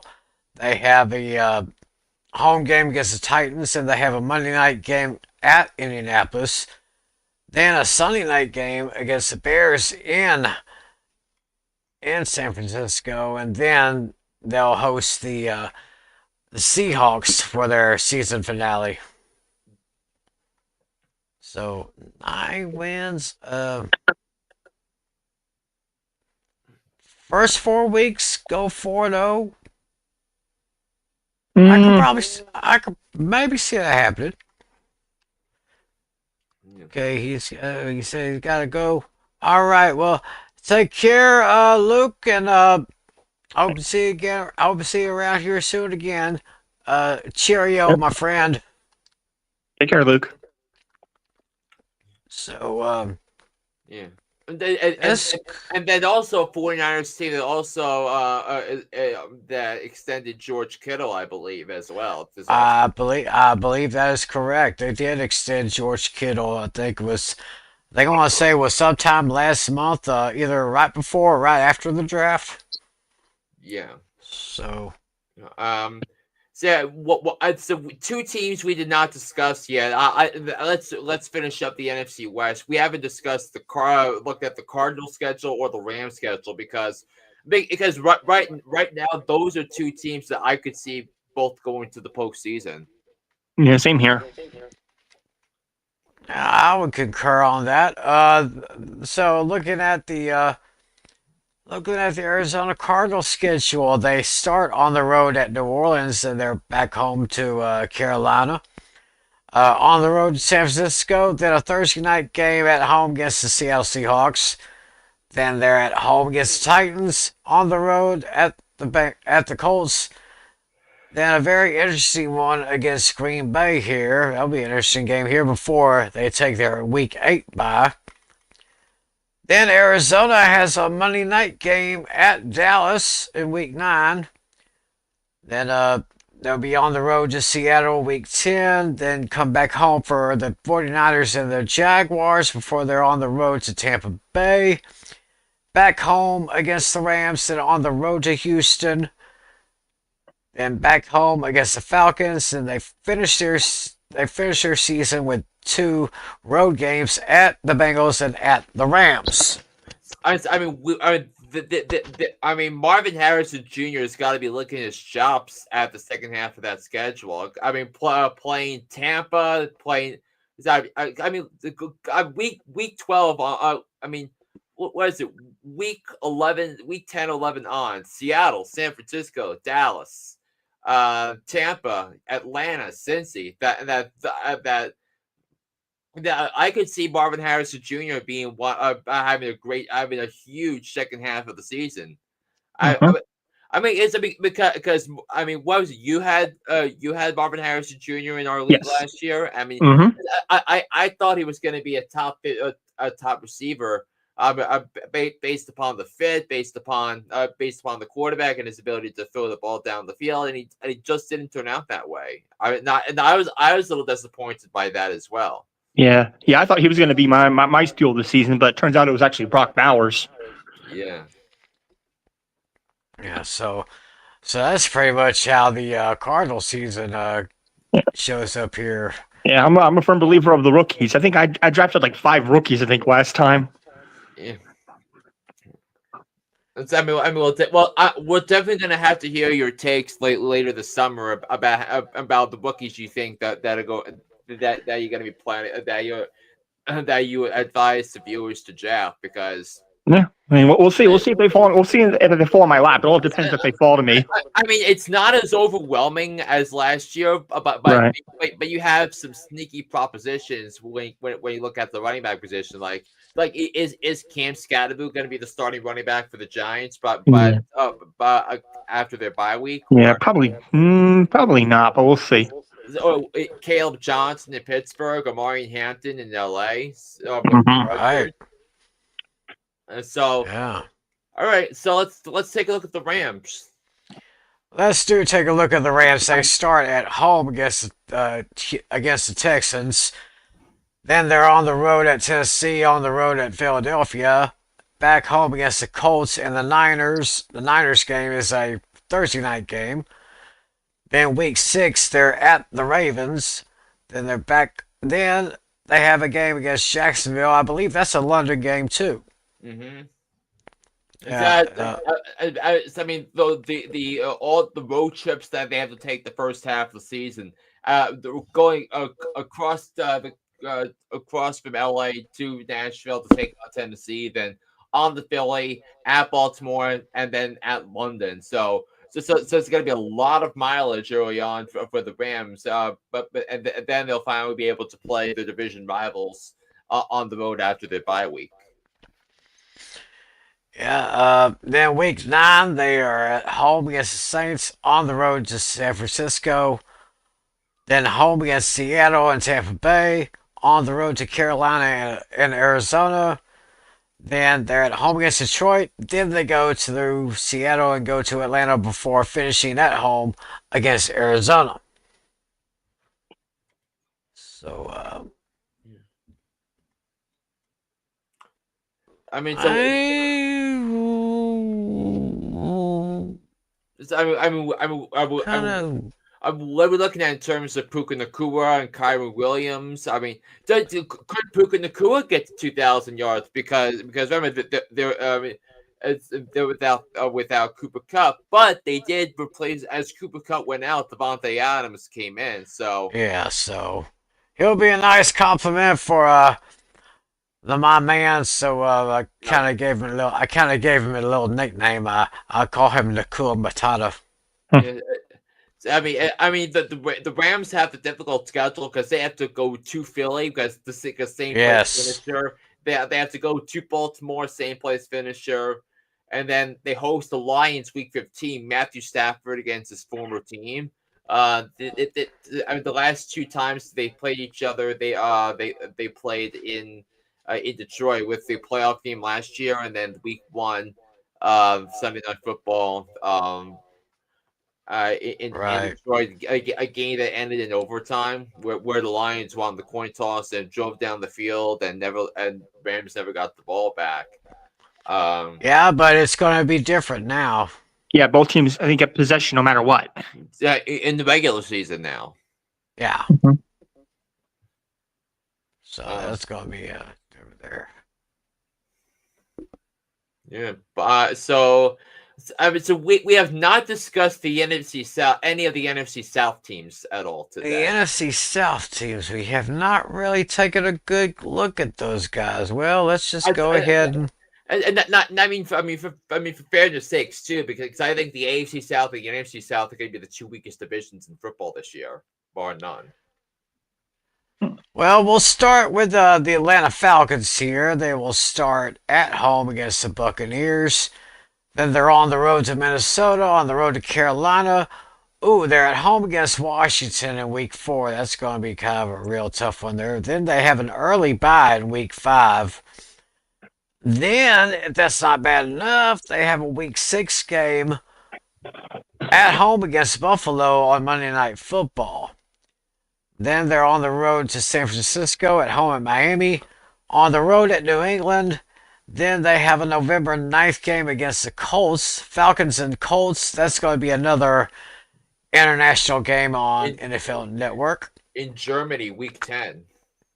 Oh, week 10 in Germany. Then week 11, they're back home against Carolina, on the road against New Orleans, on the road against the Jets. Then they're at home against the Seahawks. Then week 15 and 16 are road games. They go to Tampa Bay on Thursday night. Then they go to Arizona on a Sunday. Monday night game at home against the Rams, and then they finish at home against the Saints. So I don't really see. I don't know. Can my man Bijan Robinson rush for another 1,000 yards? I mean, I think if there's more competent quarterback play now, because remember Michael Penix Jr. is going to be starting, Right, and also you have to think about Raheem Morris as well, because the Falcons gave up their first round pick to go and get another edge rusher, James Pierce Jr. So uh, right, so the Falcons pass rush is going to be tested. Where the first two games have to play the Bucks and the Vikings before they have a more favorable schedule after that. So you look at that with Atlanta, then and then Tampa, Arizona, the Rams.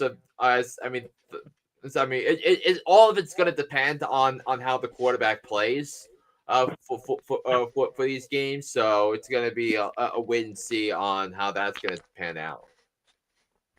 yeah. We'll just have to wait and see on that.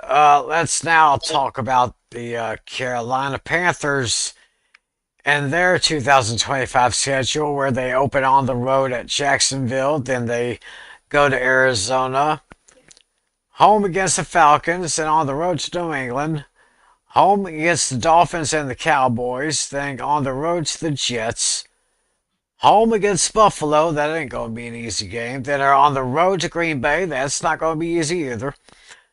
Then week 10, they're at home against the Saints, and they go to Atlanta. Then they go to San Francisco for a Monday night game. Then they're back home against the Rams before having their week 14 bye. Then three of the last four games is division rivals. They're at New Orleans week 15. Then home against Tampa Bay. Then they're home against Seattle. Then they go to Tampa Bay to close out their regular season. Yeah, I mean, so of course a big year for Bryce Young, and look at the Saints, Bucks, Seattle. I mean, that feels like Teteroa McMillan's gonna have a combined 300 yards receiving and three tutties been all over those three games. There's a strong possibility there. Something gonna have to monitor that maybe Teteroa McMillan might be a player to one on your fantasy teams this season if you can get to the playoffs. Yeah, as soon as those fantasy preview magazines come out, I'm going to be getting at least a couple of those. Do a little research there. Let's talk about the New Orleans Saints. They start at home with two games against the Cardinals and the Niners. Then, yeah, then they're on the road to Seattle and Buffalo. Yeah, another loss there. Definitely another loss there. Yeah, I could easily see an 0-5 start here. Maybe even 0-6. Week 5 and 6, they're at home against the Giants and the Patriots. Week 7, they're on the road against Chicago. The home against Tampa Bay. Then on the road to the Rams and to the Panthers before their Week 11 bye. So, Natalie, you don't really see much success with this first part of the schedule. No, I think I'm going to make I might make a bit of a bold prediction here. I think the Saints are going to finish in the NFC with the worst record. Worst record in the entire NFC? Yeah, Yes. I have that as well. And you can make so that I could see this. Right now I have the Saints winning 3 games. Well, yeah. I'm counting like maybe 3 also. Let me see. Maybe against the Jets is probably 1. Maybe New England and Carolina. Is that where you're leaning? Jets, New England, Carolina. So hold on. So let me open because I had another spreadsheet that I some. Hold on, I Chicago maybe. If not, if one of those 3 is wrong. No, they're not. No, they're not beating the Bears. No. Okay. Yeah. Okay. I probably have 3 as well. Yeah, I would say Jets, New England, and Carolina would probably be their wins. Yeah, hang on. I could see that. I could see that. So yeah, because before I did a rundown of all the wins and losses that I see. I did a rundown of that on my X on my X account last week. So I'm gonna see if I can see if I can pull up from what I have. Okay, so I had so the Saints 3 wins. Let's see if we can pull this up. So who is the Saints same place finisher they play in the AFC this year? Well, who is that?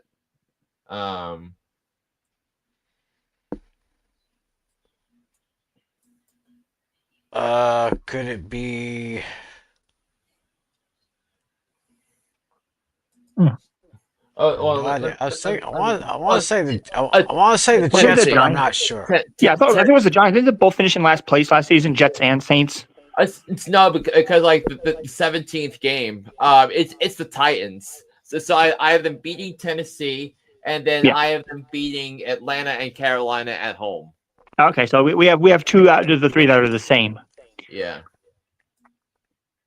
But of course, of course all of this is subject to change between now and when I lock in my picks on Labor Days. But Right. Right.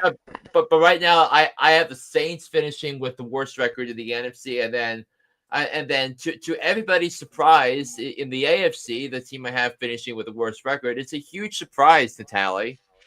Yes. It's the Cleveland Browns. But you have them at 3 wins also. Surprise. You have 3 wins for them also, or do you have 2? I have 2.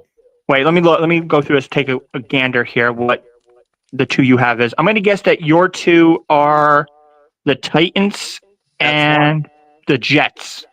No. Let's see. No, it's So- not the Jags. Not the. Hold on. The Bears. So no, I have them splitting their season series with Pittsburgh. Ah, So that's that. I mean, it's always like sometimes it could be random Yep. with these division games when it comes to the AFC North.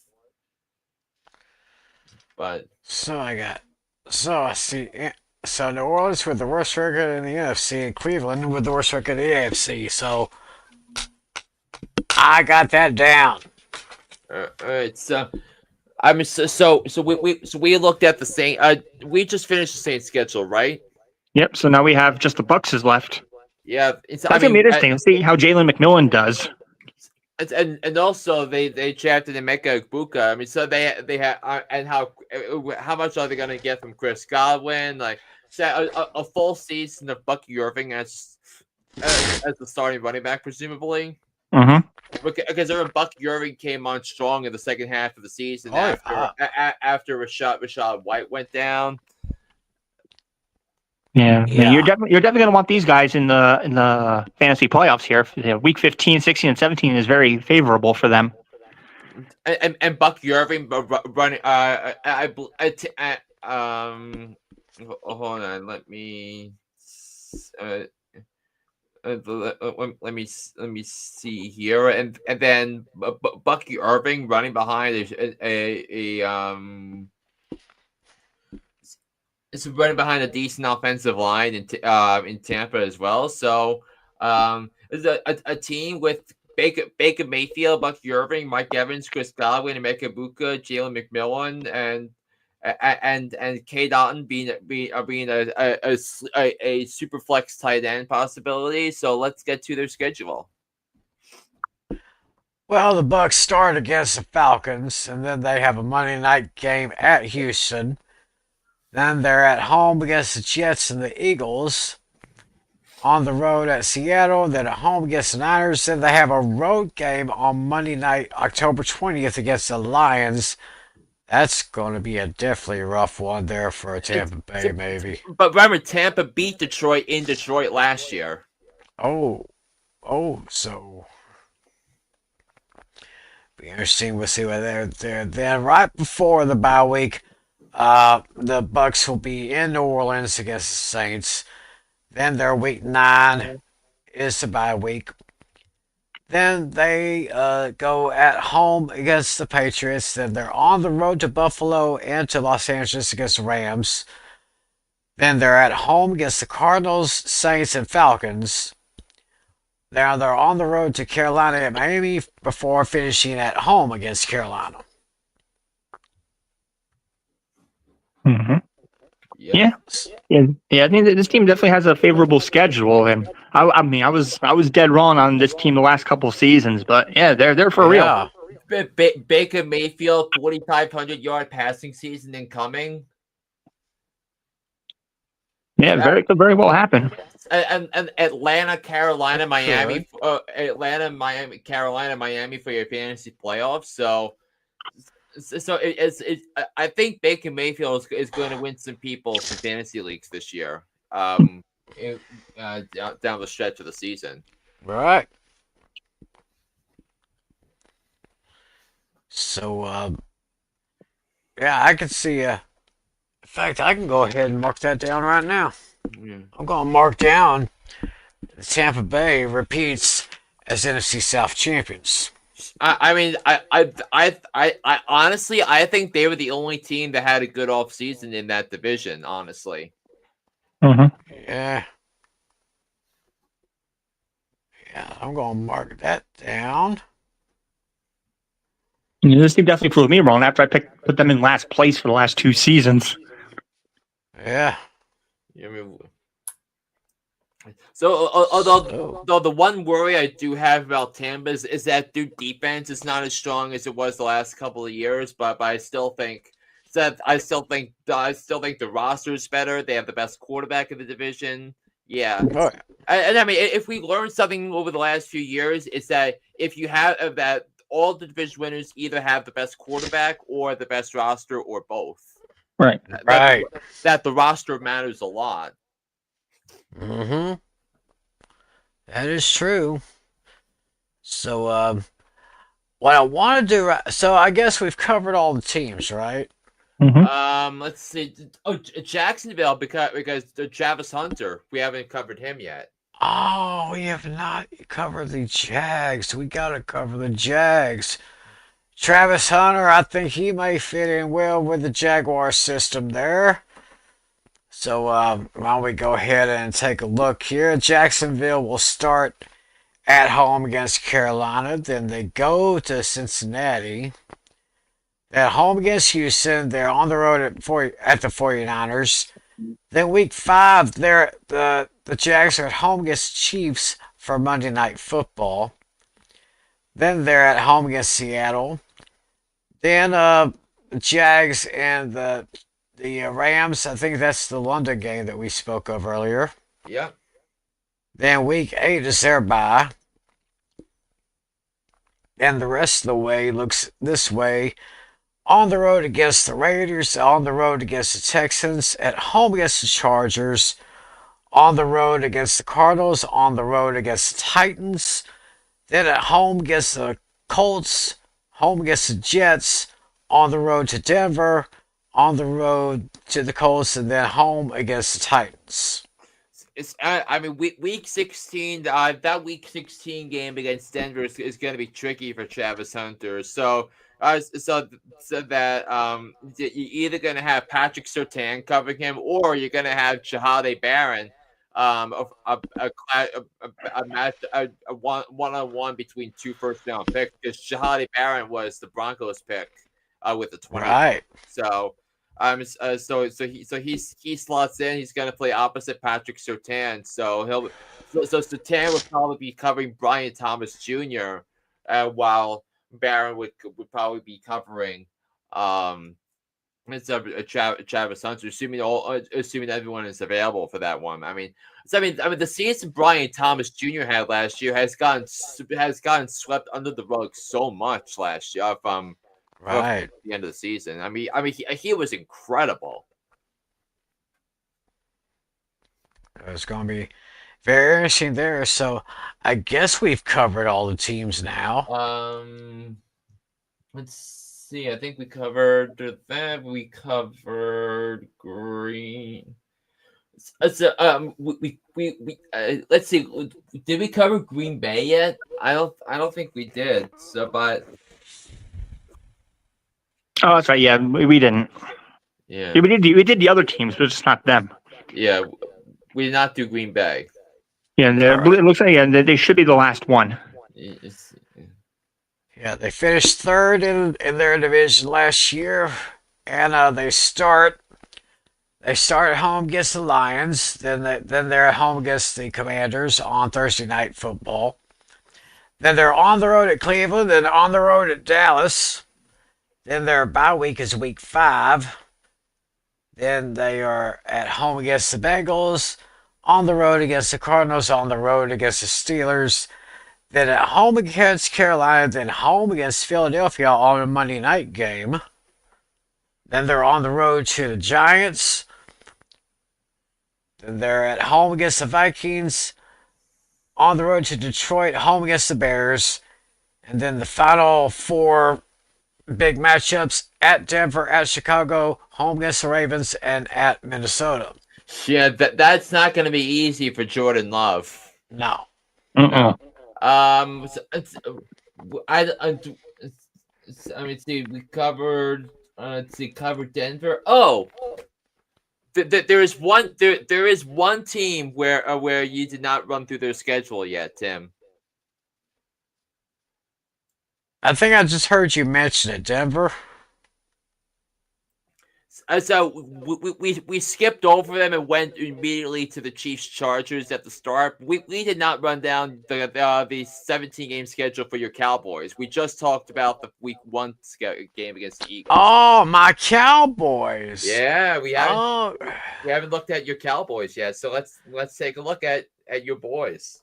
all right. Let's see my boys with their new head coach Brian Schottenheimer, who nobody really wanted. I guess except for Jerry, of course. We start with the Thanksgiving Day, the opening night against Philadelphia. Start with that. Then we're at home against your Giants. Then we're on the road against Chicago, which may not be easy. Then we're at home against Green Bay. Then we go to New York to take on the Jets. Then we go to Carolina against the Panthers. Then home against the Commanders. On the road to Denver. Then we have a home game against the Cardinals on Monday Night Football. Then we take a Week 10 bye. Then we have another Monday night game at Las Vegas against the Raiders. Then we're at home against the Eagles. Home against the Chiefs on Thanksgiving. I'm going to speak a little bit more about that. Then we're on the road at Detroit. That is not going to be easy. Then home against Minnesota. Then home against the Chargers. Then on Netflix on Christmas Day, we have the Commanders at Washington. And then we finish on the road against the Giants. Yeah. As I said earlier, I think before the show began, I said I was watching, and they said they set the win total for the Cowboys at 7.5. I decided to go higher just a little bit because they had these very young guys on the offensive line. 3 of them with the same friggin' first name, Tyler. Tyler Smith, Tyler Guyton, and now Tyler Booker.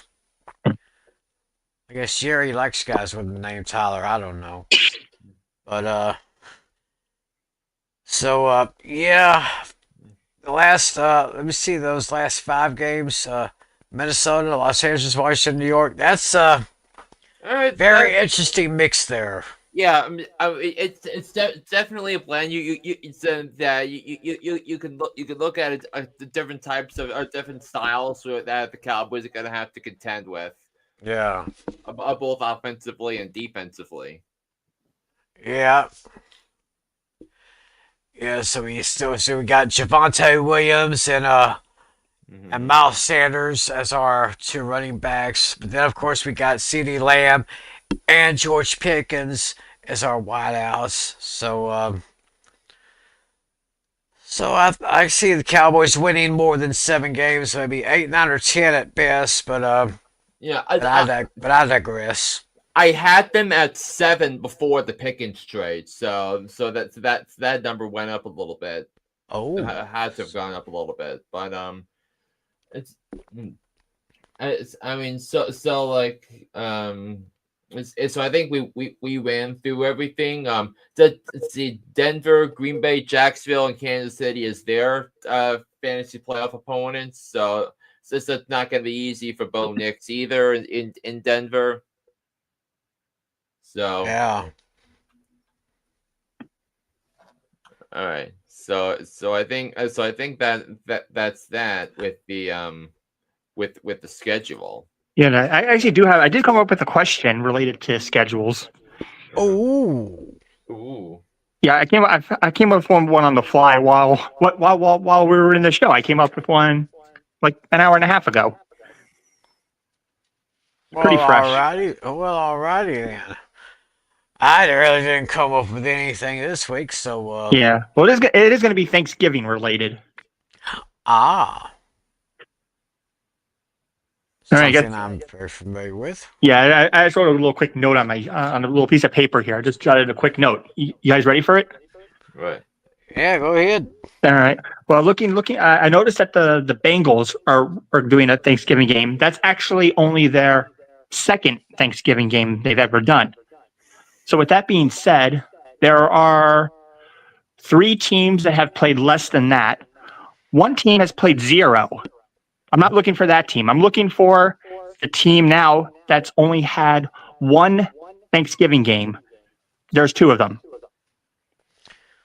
Two teams that have only played a Thanksgiving game once. I'll accept the zero if you guys think of that one, but I'm looking for the teams that have only had one Thanksgiving game. There are two of them.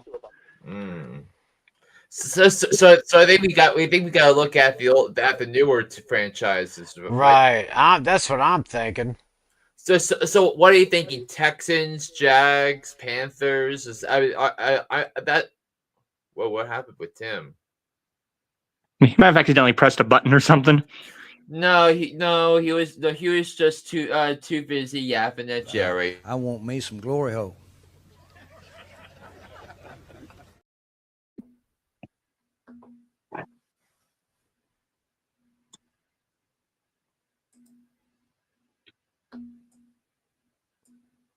Yeah, there he is.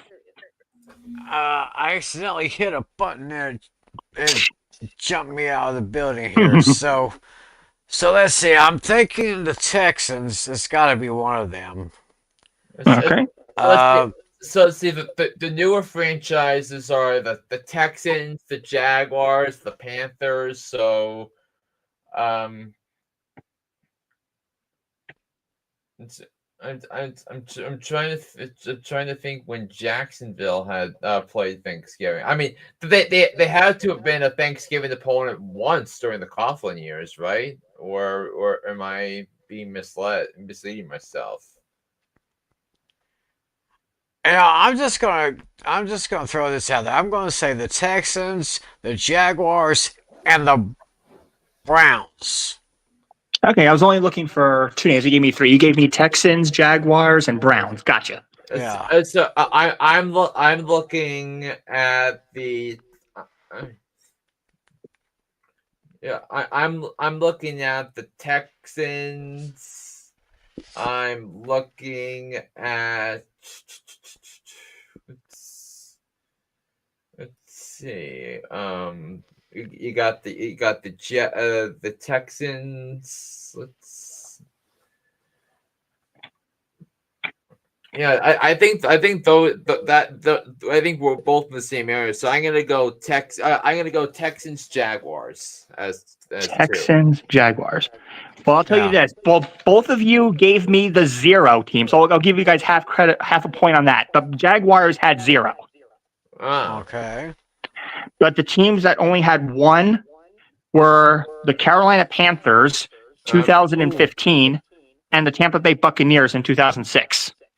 Tampa Mm. Bay. Hmm. But Interesting. I said I would accept the zero answer, which you guys did give me. Yeah. Yeah.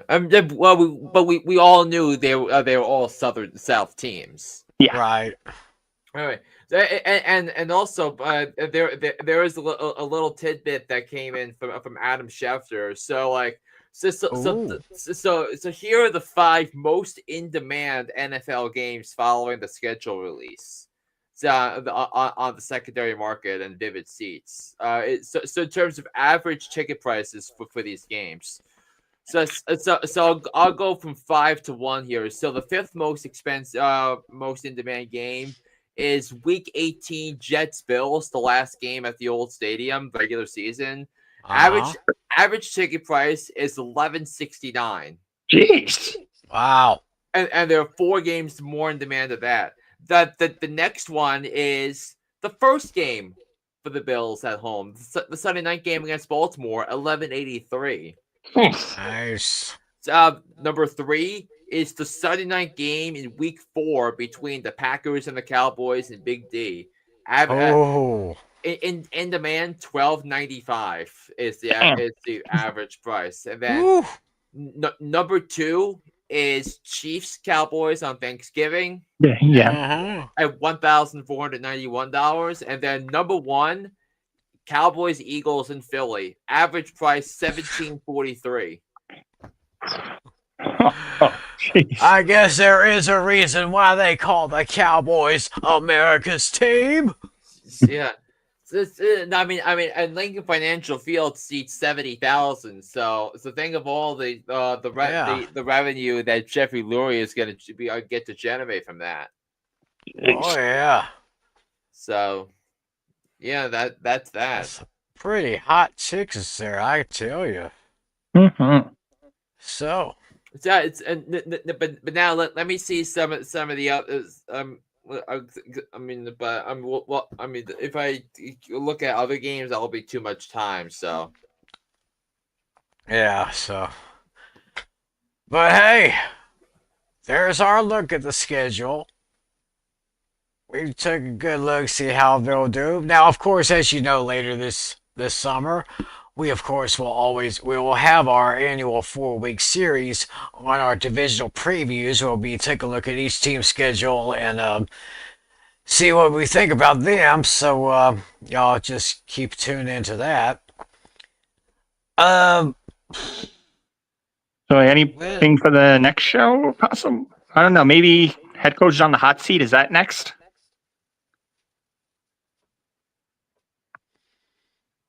I know we do want to do that show, but it'd still be a little bit early. I mean, Yeah, it'll be in June. Yeah, we're still in the middle of May. Right. So let's see what happens here. I can't really think of anything off the top of my head. Yeah, I know we still have that. We have playoffs or no playoffs. Yeah. Right. We have that. We have hot seats. We have yeah. So I mean, in terms of the NFL calendar, so that OTAs are going to be ramping up within the next 2 or 3 weeks. yes. And then the mandatory mini camps for teams around the league. So that'll be within some of them are going to start OTAs next week, and then they'll pick up even further after Memorial Day. So. So. Yeah, so we're gonna have to see if we can get some quotables from that and some reports on that and some players to watch along the way. So right. Well, I hope you guys out there enjoy watching this show.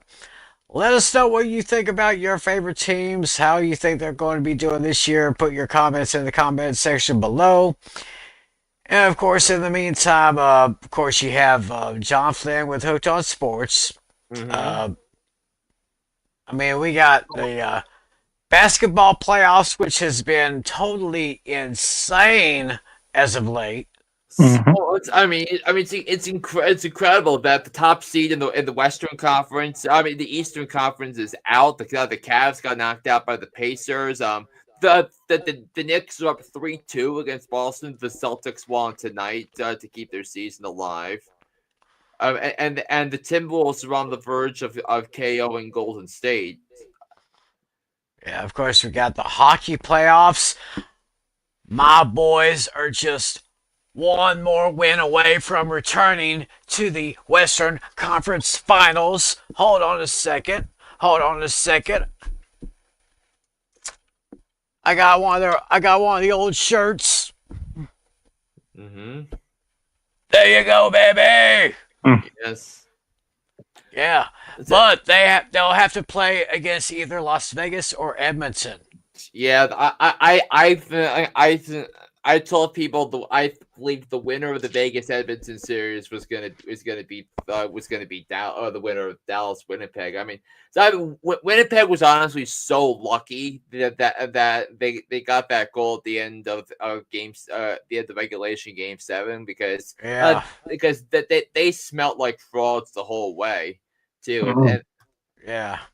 I remember in last year's Western Conference Finals, Dallas couldn't even buy a power play goal against Edmonton. They were just too rough. Yeah. But what just happened, and of course, other sports stuff. Just go to anywhere you find your podcasts. I mean, iTunes, TuneIn, any of that stuff. Look for Hooked on Sports with John Flynn. And our next show, I don't know about that. We'll talk about it. We'll discuss it. And we'll get it out. So thanks, guys. It's been a very interesting show with the new schedule out. Mm-hmm. Yeah. So I guess we'll just go ahead and wrap this thing up, Flynn. So for my man John Flynn, for John Natale, my name is Tim McClellan. Thank you all for joining us.